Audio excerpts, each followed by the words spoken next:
สิบอกผ่อนบ่อนอ๋อเดี๋ยวจือเอาเด้อเอาลงมาตื่นมาเกลือจือนะเอาหน้ากันว่ะเอาเด้อมาพี่เต๋อยังไงกูสิบอกนี่ไอเมริกาเดินทางแล้วนะไอ้น้องชายหาเงินตั้งใจหาเงินเก็บเงินเด้อ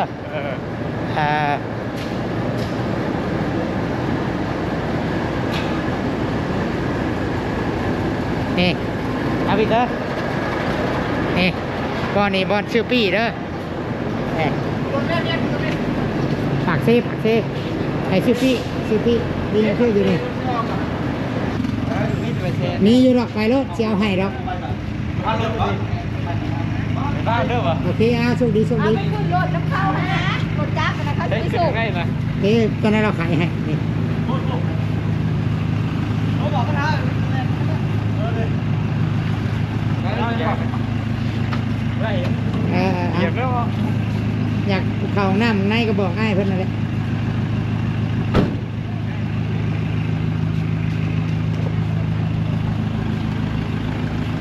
มีบนนั่งอยู่บ่ที่นั่งนี่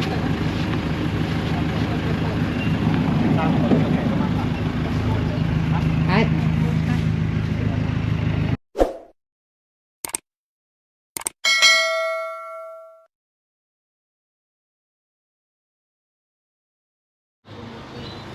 เอาพี่น้องเอ๋ยเนาะเปิดภาพมาบางทีนี่กันหลังจากที่นางมะนาวเนาะหรือว่าน้องมะนาวเพิ่นมาสีเข่าแล้วเพิ่นกับเมื่ออะไรพี่น้องเอ๋ยเมื่ออะไรกันบัดนี้เพิ่นก็โทรมาพี่น้องเท่าเตอเพิ่นโทรมาเนาะให้ไปส่งอันเพิ่นขอความช่วยเหลือให้อ้ายไปส่งอยู่คิวรถสายใต้คิวรถเมย์อยู่เซโนเพิ่นจะเดินทางไปปากเซพี่น้องไงเนาะไปผู้เดียวเพิ่นอีกได้บาทนี่พี่น้องทางเบามีเพิ่นบ่ได้ไปนำเนาะเอาพี่น้องเลยก่อนอื่นเบิดกะกราบทักทายสบายดีและก็สวัสดีFC พ่อพี่น้องเด้อพี่น้องเด้อประชุกุสุคนพี่น้องพบพ่อกันกับตัวชิดปันสุขพี่น้องเอ๋ยเนาะสบายดีทุกทานโดยเฉพาะก็เป็นสบายดีโอ้พี่ลูกว่าโตนคุมแล้วอันนี้ตึมไปโอ้รถฉีเจือกเลยเนาะโดยเฉพาะก็สบายดีทั้งเมเวียงเด้อเมเวียงอยู่ทางสหรัฐอเมริกาแม่เอ๋ยอันนี้ก็เป็นเมเวียงเนาะเป็นทางเมเวียงที่ว่าเพิ่นขอน้ำเนอยู่น้องเอ๋ยตุสิตกะหรือว่าโดยความที่ว่าไม่เวียงเพิ่นกะขอให้ช่วยเหลือครอบครัวน้องมะนาวอีกแน่เทื่อนึงตุสิตกะบทจักชื่อว่าปฏิเสธแม่เพิ่นจังใดเนาะแล้วก็ซอยเอาบุญน้ำกันตุสิตก็อยากซอยมะนาวเนี่ยและบอกครอบครัวเพิ่นตลอดทั้งแม่มะนาวโดยเฉพาะแม่มะนาวเนาะบางทีว่าเว้าหยังก็เข้าใจยากบางทีต้องได้อธิบายเว้าตลอดให้เข้าใจง่ายนี่แหละผู้รักผู้ใหญ่เพิ่นเป็นห่วงเป็นใยเนาะว่าสิเป็นแม่เวียงแม่น้ำทิพย์หรือว่าพ่อฮักตุสิตหรือว่าหลายๆคนพี่น้องเอ๋ยเนาะ FC น่ะเพิ่นเป็นห่วงเป็นใยน่ะเวลาเพิ่นเว้าบาดเดียวให้เข้าใจโลดตุสิตว่าอยู่อันนี้ก็เรื่องความเป็นห่วงเป็นใยเนาะแม่เวียงก็ได้โทรมาแต่เช้าผู้ใดขนาดว่าเพิ่นบ่แม่นญาติพี่น้องบ่แม่นป้าบ่แม่นลุงเพิ่นบ่แม่น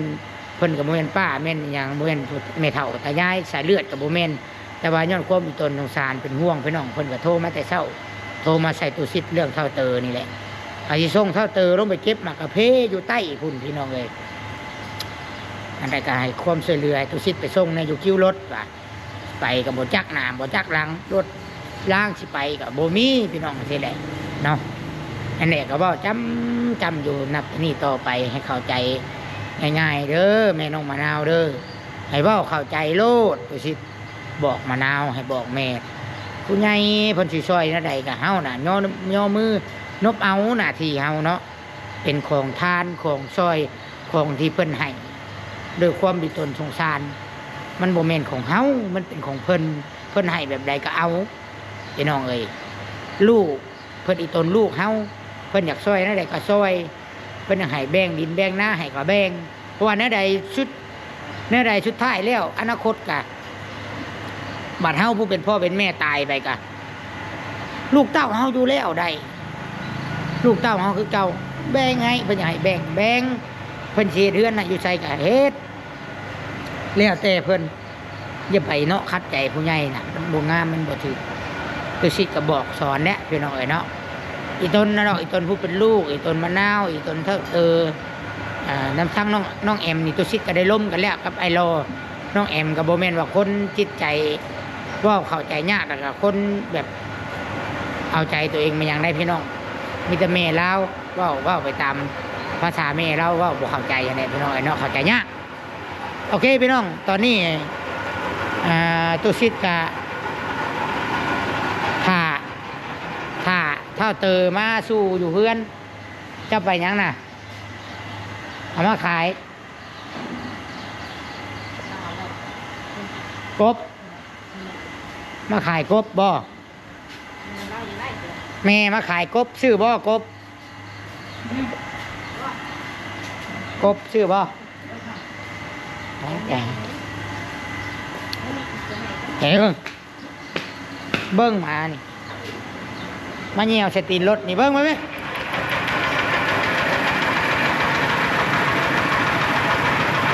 รถไถก่อนนะบริวารได้ไวเลยพี่น้องเลยคือว่าตอนนี้แมน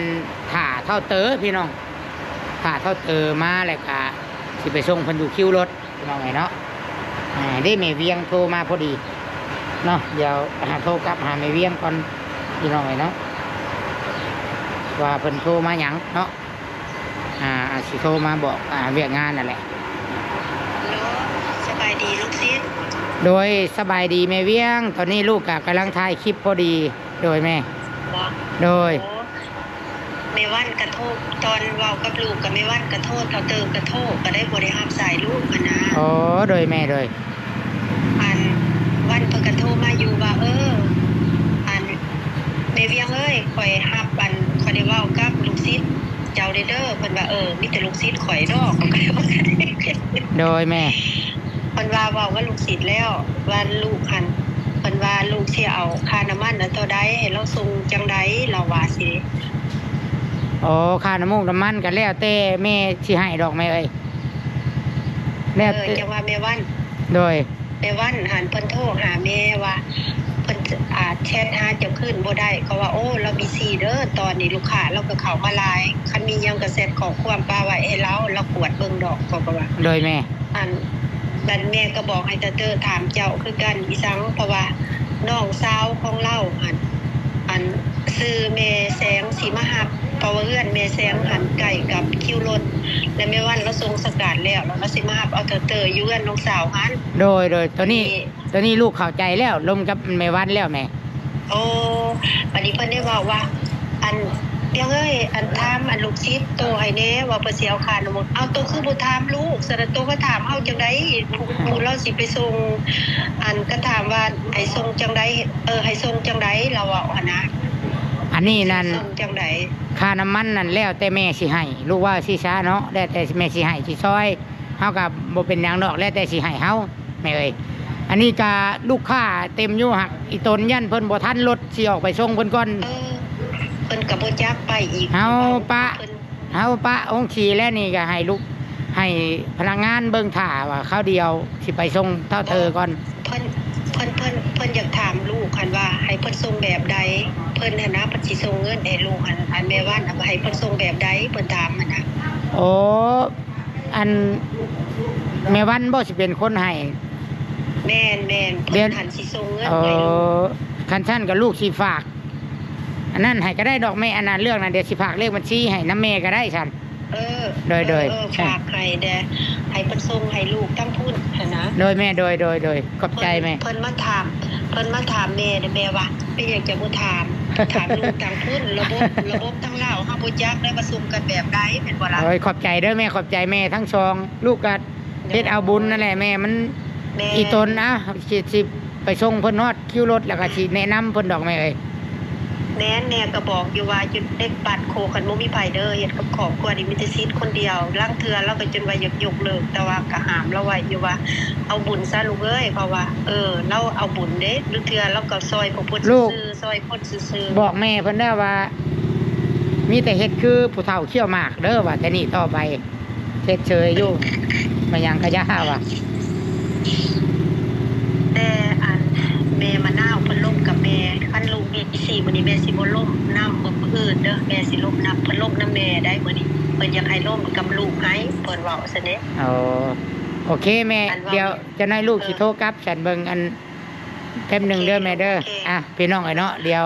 ถ่าเท่าเตอมาเฮากำลังถ่าเท่าเตอมาตอนนี้นะแม่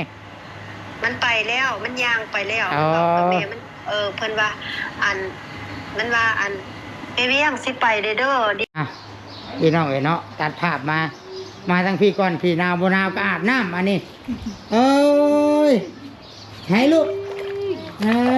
ตุญาเด้อฮะตุได้บ่ ตุญาไว้ ข้าบ่ข้าจับอกตุญาอ่ะตุญาเนี่ยอ่ะ ตุญาลูก ตุญาเด้อแม่โอ้ยโมไอ้โมดิเอ้ยไอ้โมดิเอ้เอาสบายดีมันเอาพี่มานั่งพี่มีแต่เจ้าบ่สิไปส่งน้องนะ แม่ แม่บ่ได้ไป แม่บ่ไปแม่ไปเบิ่งงัว ของงัว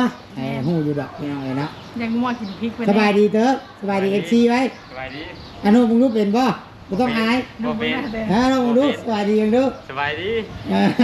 อย่าอาย โอ้ชื่อรถใหม่อีกได้นี่เนาะที่เกิดใหม่อีกเด้ ไปบ้านเพื่อนเนาะ สิเดินทางบ่ เออ ข้างเลข ครั้งแรกแล้วผมเคยไปเทื่อ บ่เคยไปจักเทื่อสิไปปากเซ่บ่ เออ สิไปเก็บกาแฟมะนาวไปส่งน้องแม่บ่ได้ให้บ่ บ่แต่พ่ออีเนาะ ค่อยตัวเด้บ่ต้องค่อยหรอกไปหาเงินเนาะอันนี้ตุสิทธิ์ก็ได้ประสานงานโทรหาเพิ่นสักแน่แล้วพี่น้องมีเบอร์โทรเอฟเดือนหนึงเพิ่นให้เดือนละ3 ล้านบ่ เออ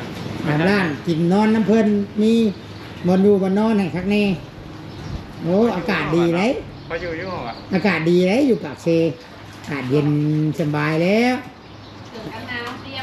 เสื้อกันหนาวต้องมีด้วยเพราะว่าอากาศมันหนาวแล้วอยู่ใต้ เปียกไม่ได้เจอเยอะ3ที่โต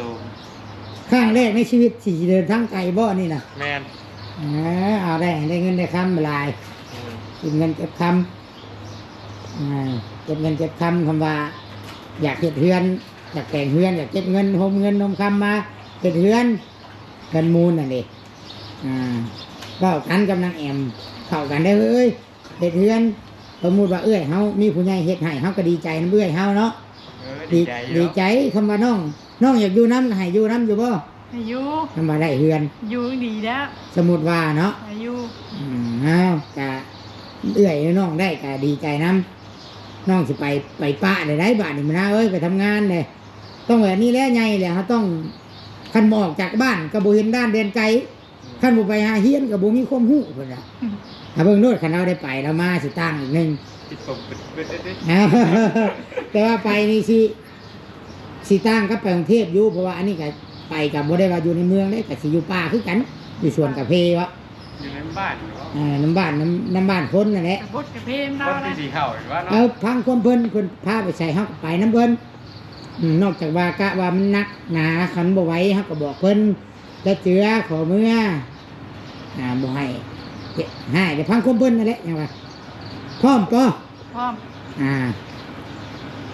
ได้เงินจากร้านที่โตไป500,000 เออ 500,000แล้วเพิ่นสิมีคนมารัดเอาฮอดคิวใต้พวกสินั่งในบ่ได้นั่งนอก ข้างนอกขนาด เตอเด้ นั่งนอกเพิ่นนะ ไปซะขึ้นเป็นรถบ่ได้เอาพากันเอาสาดมาเนาะ บ่ได้เอา หากมันบ่ได้เปื้อนดอกข่อยล่างแล้ว เพื่อนยาเลย นะบ่ได้เปื้อนดอกคราบมันซื่อ เพื่อนแค่ก็ยากกันเลยเนาะ เอาเดินทางปลอดภัยส่งน้องเตอท่านบ่อยากขี่พุ่นเขานั่งในแบบโมเตอร์พุ่นมาแล้ว ดีดี นั่งมันบังขี่พุ่นเด้นั่งน่ะปินหน้ามาทางหลังก็ได้ปินหน้ามาพี่ก็ได้ ที่ละ เ อ้อมโทรศัพท์มันยังเอาเบิดบ่ เอาไว้เลยยังไงฉากเนาะ ใช่ฉากว่าเอา จะได้ค่ะ ไม่ชื่อเอาอย่าพูดแนะเห็นอะไรซะมันบ่มีเล่มบ่ทันรถได้นี่ ก็จะ ชื่อเอาอย่าพูดให้เพิ่นพาชื่อบ่แพงดอกใส่ฉากนะ ยังดอกเพชรด้อยไป แม่เอ้ยเฮาลืมใส่ฉากเดี๋ยวไปได้ผ้าอ่ะโอเคไปเพราะพี่น้องเอ้ยเนาะตัวชิดกะป้าฮอดเวียก ป้าเวียกเลยมื้อนี้เข่าเต็มคือทุกคนเห็นเนี่ยโยงชีนะ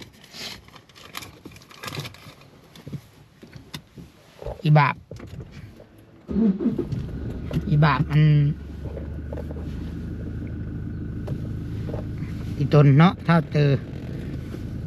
น้องมะนาวอีตนเบิดนั่นแหละเบิดครอบครัวแล้วเนี่ย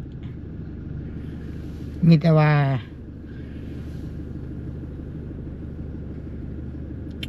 ขอให้เรา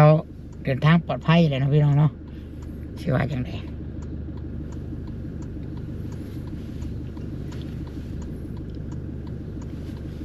เงินเดือนตู้ชิดก็ยังบ่ออกพี่น้องเลยเงินเดือนก็ยังบ่ได้อันนี้ก็ยืมอีเมใช้น้ำมันรถไปส่งเตอนี่นะ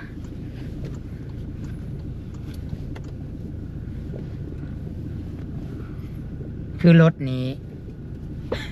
ใหญ่ปันใดจักผู้ลินรถชิฮู้ดอกมันก็แล้วแต่ขนาดจักใหญ่จักน้อยเว้าเรื่องรถเลยเนาะพี่น้องติดว่าหนึ่งนี่โอ้ยน้ำมันนี่เราต้องมีธุรกิจเราต้องมีเงินที่จะเบิ่งแยงรักษามันได้เว้าเรื่องรถกะต้องเงินคำเราต้องมีที่ว่าเราต้องมีการวางแผนว่าจังซั่นเนาะสมมุติว่า มูลมั่งหลายแต่ขายมูลขายมั่งมาซื้อรถขี่นี่โอ้คิดว่า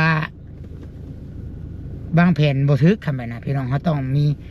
ให้รถนี่พาเฮาเฮ็ดเฮาหาจังซื้อรถนี่พี่น้องเอ้ยเนาะอันนี้แนะนำในความคิดตัวชิดดอกบ่แม่นว่าเฮาสิไปขายมูลขายมั่งแล้วมาซื้อรถขี่นี่โอ้ยคิดว่าคือผิดเด้พี่น้องเอ้ยจากแล้วมูลมั่งหลายอะไร คำ10-20 โล40-50 โลนี่ก็โยได้อยู่กันไปนะเอาพี่น้องไอ้เนาะเอามาเกี่ยวมาเว้าเรื่องของอันมะนาวกับท่าเตอเนี่ย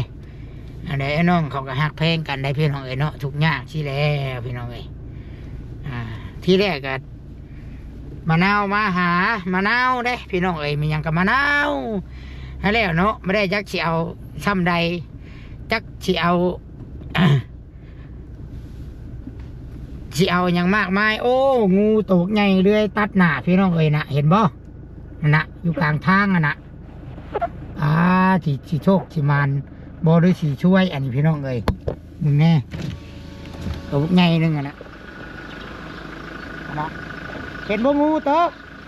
มึงแน่งูตกใหญ่นึงอ่ะนะดุยไปนะงูยังกันนี่ตกมักไงนึงลุยไปมักไงนึงจักขีดจังไรพี่น้องเลยบัดหากบ่ได้เหยียบเนาะจอดเพิ่นกายไปก่อนเอาเป็นว่าในความเชื่อกันเห็นงูหน้าบานเห็นพันหน้าเสาพี่น้องโชคมันมาลำรวยๆอ่ะโชคมันเดินทางปลอดภัยเนาะ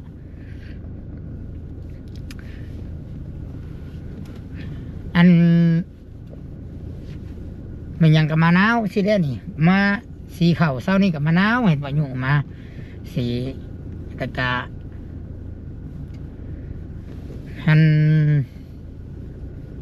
บัดนี้คือมาหาให้ตัวชิดไปส่งนี่กะมะนาวนี่มาขอความช่วยเหลือนะเนาะอันนี้มาแรกก็บอกแม่เพิ่นอยู่บอกแม่น้องมะนาวนะจักเฮาสิเอาอย่างไร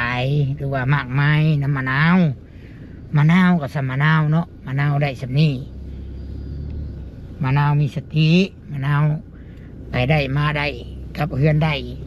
หูจักความคนนี่ก็มันดีหลายแล้วเดี๋ยวบ่อยากให้ห้บ่อยากให้ตีเนาะแต่นี้ต่อไปบอกเราอยู่เรื่องนี้ก็ได้นี่เราก็ยังหูจักได้นี่ไปส่งน้องเห็นบ่คันว่าเราคือแต่เก่าเราสิจักบ่แบบนี้เนาะนั่งรถน้ำกับญาติเราโดดรถพุ่นแหละพี่น้องเอ้ย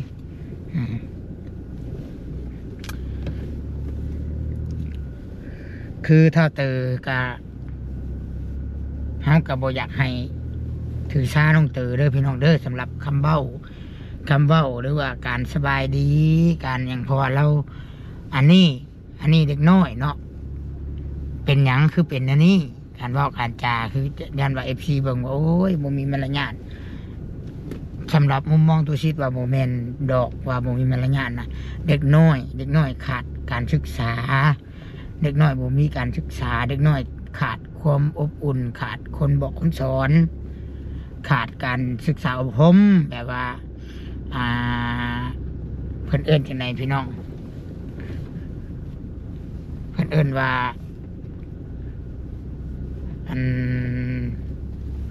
ขึ้นอยู่กับพ่อแม่การบอกสอนคือแม่มะนาวกับบริเรียนหนังสือพี่น้องการว่าจากะอยากแข็งเนาะสบายดีกับโบเป็นหรอหนึ่งมากกับอาชีโบเคยหลายอย่างตั้งแต่การสิเดินทางก็ยังโบเคยไปไกลครั้งแรกในชีวิตได้นี่มอเตอร์นี่ที่แรกนะบ่าวโบไปว่ะนะบ่าวโบไปเลยก็ว่าสิโบไปว่ะแต่ว่าทางแม่วันก็ไม่เวียงว่าคันเพิ่นโบไปเฮาก็ไปรถเป็นหยังเฮาสิย่านหยังเนาะคันโบไปใช้จักเทือกอะแ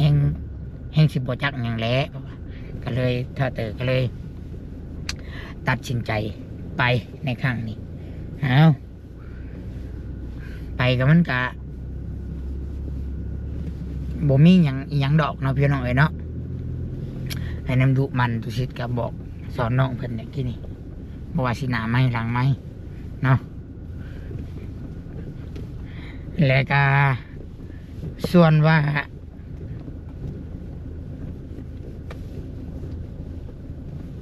อันแม่มะนาวเนี่ยบ่ได้ไปน้ำเป็นค่าเบิ่งงัวพี่น้องเอ้ยเนาะ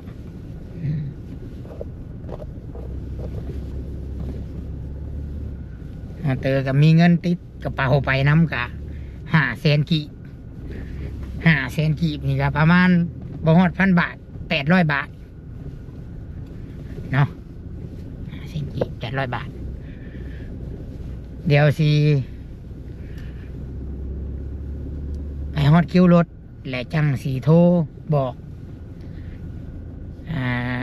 แม่วันเนาะให้เพิ่นรัดเอาอยู่ปากเซ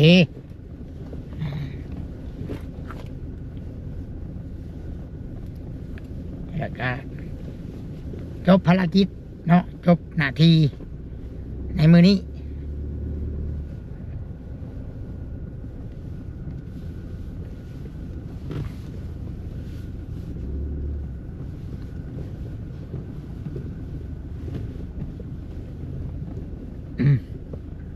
โอเคพี่น้องเอ้ยเนาะเดี๋ยวสีขอตัวปิดคลิปก่อนเดี๋ยวบัดไปฮอดชื่อรถเมล์แต่สีไทย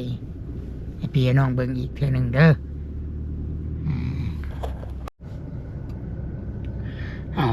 ทุกคนเลยเนาะตัดภาพมาวันนี้ก็มาฮอดตลาดเซโนแล้วก็สิไปส่งเพิ่นอยู่คิวรถทางนี้คิวรถเมล์สายใต้เพิ่นเดินพี่น้องเลยเนาะคิวรถเมล์เซโนสายใต้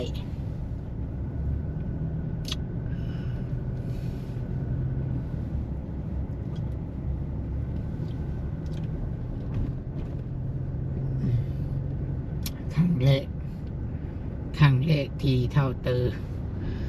เดินทางไกลเบิ่งดูรถดีบ่เนาะโอ้ยหาวดาวแล้วบัดเลยซาแต่เก่าตัวสิถามน้องหักนี่เราว่ามันมีตลอดพี่น้องเนาะมันมีตลอด นี่ปากเซดินะจอดดูผู้เดพี่น้องปากเซ ลงนี่ก่อนก็ได้เนาะนี่ก่อนก็ได้เอาคิวเลยเอาคิวเลยพี่น้องเอ้ย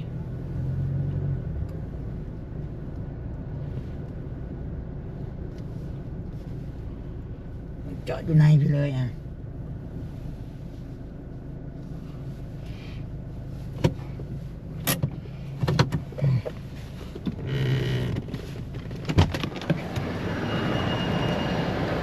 ไปลงไปซื้อปีลงมาสิบอก พอด เดี๋ยวจื้อเอาเด้อเอาลงมา ตื่นมาเกลือบ่จือนะ ข้าวเขาหน้ากันว่ะ เอาเด้อมาพี่เตอร์ยังไงพูสิบอกนี่ไอ้เพชรกา เดินทางแล้วนะไอ้น้องชายหาเงินตั้งใจหาเงินเก็บเงินเด้อ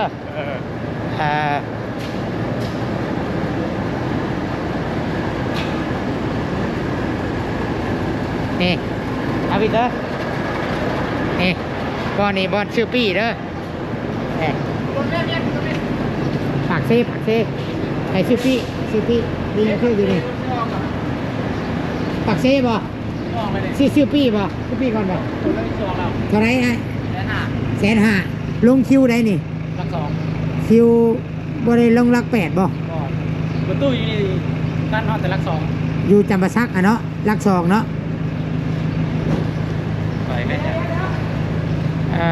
ลงลัก2เบิ่งโทรหาลัก2แป๊บนึงได้ถามมันแล้วก่อน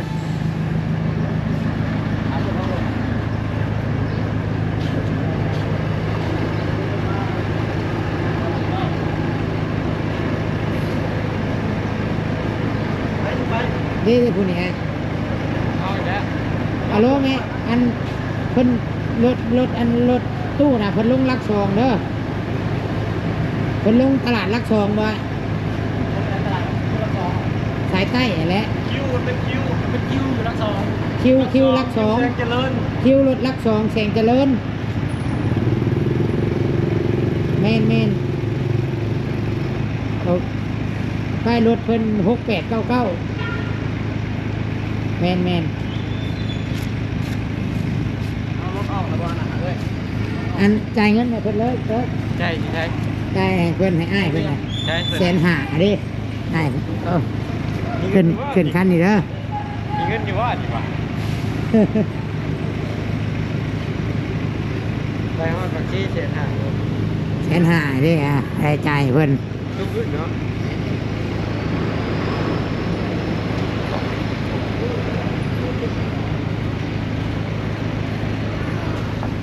นี่เอาเงินให้อ้ายเพิ่น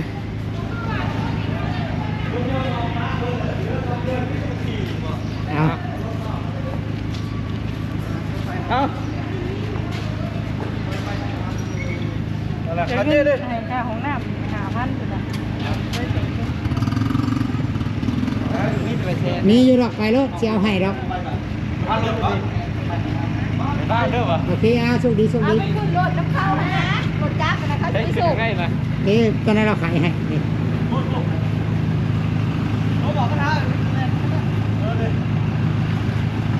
นี่ขึ้นรถให้ไหมเพิ่นนะไป เป็นยางว่าเนาะได้ เหยียบแล้วบ่ อยากเข้าห้องน้ำในก็บอกง่ายเพิ่นนั่นแหละ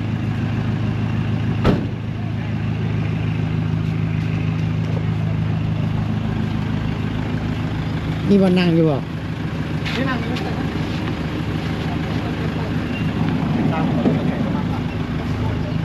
ไปอุ้ยเข้าห้องน้ำกินนี่เสียเงิน5,000มาก็ถือขี่ถือเงี้ยวมะนาวมาเนี่ยโอ้ยอยู่เพื่อนน่ะบ่เงี้ยวจักแนวใดเลยพี่น้องเอ้ยเนาะเสียเงินอีก5,000นี่เข้าแล้วบ่ห้องน้ำนะ เอาแล้ว อด ยังไม่ได้เปลี่ยนเงินบัด สิอดเอาไปเงี้ยวอยู่ห้านสับกึมกับบ่สิมีอยู่ไป5,000ปะนี่1เด้อหาเงินก่อนเด้อ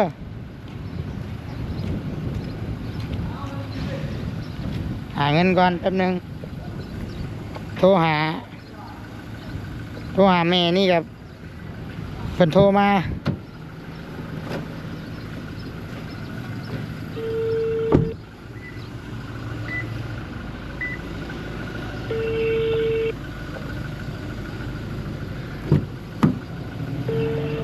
ฮัลโหลจะได้ลูก คิวรถลักซองแสงเจริญเด้อคิวรถลักซองเด้อ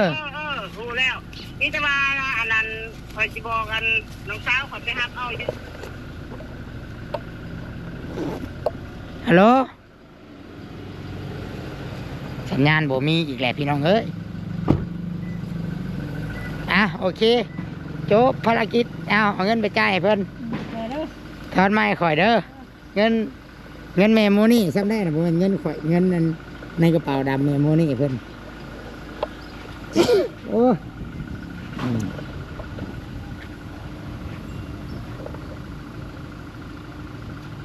เพิ่นอยากแวะตลาดแต่ว่าสิบ่ได้แวะดอกพี่น้องข่อยฟ้าวเมืองเวียกเฮือน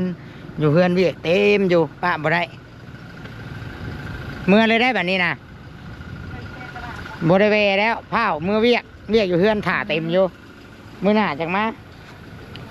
บ่ได้บ่ทันมื้อนี้นะที่กับมือแรงคันว่าเพิ่นอยากมานำเพราะว่าสิมาเวียกอยู่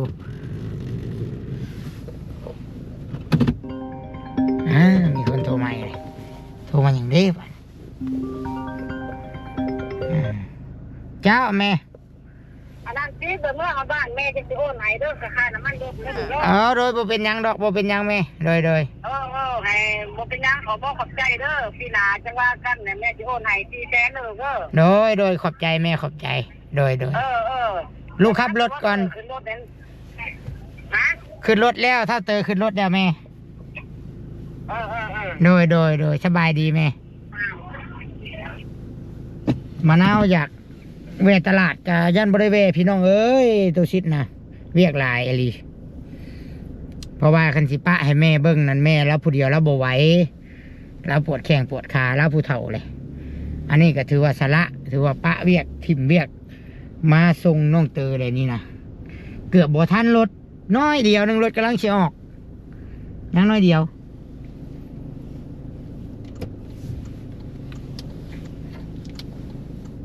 มาหน้ามาจากเลาะตลาดเดินไม่ได้เลาะแล้วพี่น้องเอ้ยเพราะว่า มัน